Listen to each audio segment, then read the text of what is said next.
संसद में भारतीय जनता पार्टी के सांसद निशिकांत दुबे के एक बयान को लेकर देश भर में काफी चर्चा हो रही है। निशिकांत दुबे ने संसद में खड़ा होकर के कहा कि मैं आरएसएस का कट्टर आदमी हूं, मुसलमान से संबंध नहीं हो सकता है। ऐसे में आरएसएस मुसलमानों को लेकर क्या सिखाता है, आज इसी पर विशेष चर्चा करूंगा। दरअसल आप लोग कहेंगे कि भाई ये कैसा मुद्दा उठा के लाए हो। मिडल ईस्ट में ईरान, इजराइल और अमेरिका के बीच घमासान मचा हुआ है। खाड़ी देश उसकी चपेट में आ रहे हैं। भारत में गैस को लेकर के हाहाकार मचा हुआ है। पेट्रोलियम की जो आपूर्ति है उसको लेकर भी सवाल पूछे जा रहे हैं सरकार से। और आज आप आरएसएस पर चर्चा करने को यहाँ कि आरएसएस में क्या सिखाया जाता है मुसलमानों के लिए, उस पर आप चर्चा कर रहे हैं। ये जरूरी हो जाता है क्योंकि बीजेपी के झारखंड के गोड्डा से सांसद निशिकांत दुबे ने एक ऐसा ही बयान दिया है मुसलमानों को लेकर, आरएसएस को लेकर, असदुद्दीन ओवैसी को लेकर। पूरा बयान सुनवाऊंगा आपको, लेकिन उससे पहले आपको मैं ये बता दूं कि आखिरकार आरएसएस यानी कि राष्ट्रीय स्वयंसेवक संघ में मुसलमानों को लेकर क्या कुछ कहा जाता है। दरअसल आरएसएस संघ प्रमुख मोहन भागवत जो है, उन्होंने साल 2025 के नवंबर महीने में एक बड़ा बयान दिया था। आरएसएस प्रमुख से जब पूछा गया कि मुस्लिम और ईसाई सहित क्या सभी धर्मों के लोग संगठन में शामिल हो सकते हैं, तो उन्होंने कहा कि धार्मिक अलगाव जो है वो स्वीकार नहीं किया जाता है। एकीकृत हिंदू समाज के सदस्य के रूप में संघ में शामिल होना होता है। आरएसएस प्रमुख कहीं ना कहीं भारत में तमाम धर्मों के लोगों को उनके प्राचीन काल को हिंदू धर्म से जोड़कर ही देखते हैं। ये पूछे जाने पर कि क्या आरएसएस में मुसलमानों को अनुमति है, मोहन भागवत ने कहा कि संघ में किसी ब्राह्मण को अनुमति नहीं है, संघ में किसी अन्य जाति को अनुमति नहीं है, संघ में किसी मुस्लिम या ईसाई को अनुमति नहीं है, केवल हिंदुओं को अनुमति है। यानी कि उन्होंने कहा कि जाति धर्मों के आधार पर समाज को नहीं बांटना चाहिए। हम सब भारत के बेटे हैं और उस आधार पर आरएसएस का वो हिस्सा बन सकते हैं। मोहन भागवत ने स्पष्ट किया कि सभी धर्मों के अनुयायियों का इसमें भाग लेने के लिए स्वागत है, बशर्ते वे भारत माता के पुत्र के रूप में आरएसएस में शामिल होते नजर आए। इसके लिए विभिन्न संप्रदायों के लोगों, मुस्लिम और ईसाई संप्रदाय के लोग भी संघ में आ सकते हैं, लेकिन अपनी अलगाव की भावनाओं को वो दूर रखें। यानी कि ये बताना वो दूर रखें कि हम भारत माता की जय नहीं बोलेंगे या हम भारत माता के पुत्र नहीं हैं। उन्होंने कहा कि एकीकृत हिंदू समाज के रूप में आप आरएसएस में आ सकते हैं, आरएसएस में आपका स्वागत है। इससे आगे मोहन भागवत ने कहा कि इस देश में कोई भी अहिंदू नहीं है, क्योंकि सभी एक ही पूर्वजों के वंशज हैं और देश की मूल संस्कृति जो है वो हिंदू है।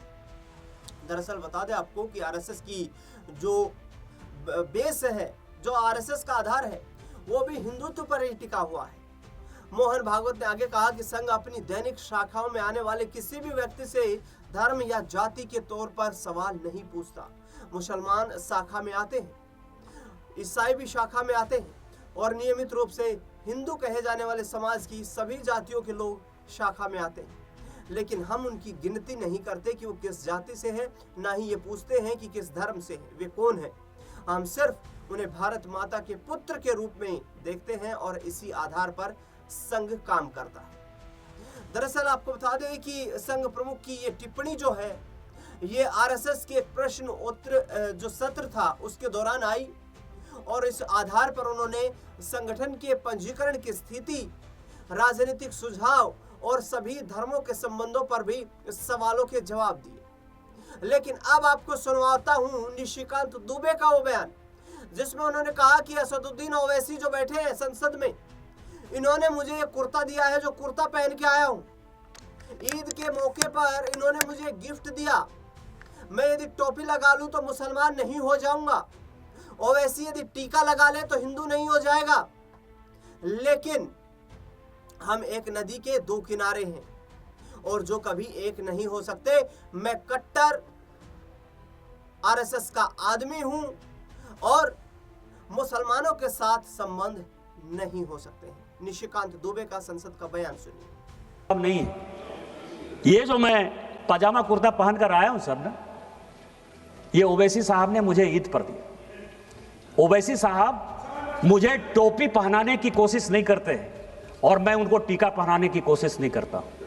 टोपी पहनने से मैं मुसलमान नहीं हो जाऊंगा और टीका पहनने से ओवैसी जो है वो हिंदू नहीं हो जाएगा। हम दोनों नदी की वो धार में राष्ट्रीय स्वयंसेवक संघ का कट्टर आदमी हूं। हमारा मुसलमान के साथ किसी प्रकार का कोई रिलेशन नहीं हो सकता, लेकिन जब देश की बात आती है, ऑपरेशन सिंदूर की बात आई, तो हम और ओवैसी एक साथ थे और हमने और ओवैसी ने देश के बारे में जो बात कहा वो सबसे इंपॉर्टेंट है सर, कि जब सऊदी अरब हम लोग पहुंचे और वहां का विदेश मंत्री जब हम लोगों को कहा कि आपको पाकिस्तान के साथ बात करनी चाहिए और ओवैसी जब उसको समझाने में नाकामयाब हो गए तो उन्होंने कहा कि निशिकांत जी आपको बोलना चाहिए।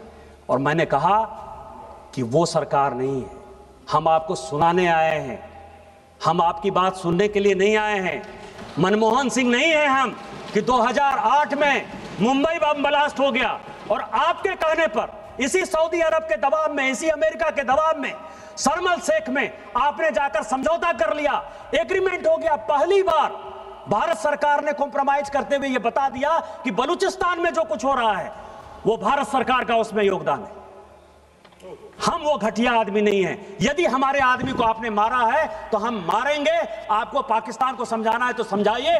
हम और ओवैसी ने कहा, क्योंकि जब ये नदी चलती है सर, हम नदी की दो धार हैं, लेकिन नदी गंगा सागर में जब मिलती है, समुद्र में मिलती है, तो वही भारत में अनेकता में एकता होती है। हम भारतीय हैं पहले, और यही बात कहने के लिए हम और ओवैसी साथ गए थे।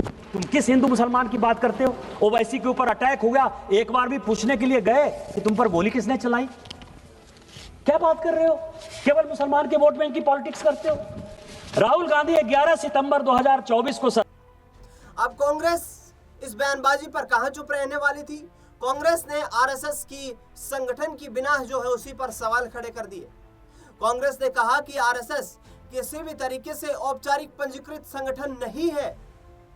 मोहन भागवत ने भी एक संगोष्ठी के दौरान यही कहा था कि यह संघ 1925 से चलता हुआ आ रहा है। आरएसएस की स्थापना 1925 में की गई थी। उस वक्त भारत में ब्रिटिश औपनिवेशिक काल था।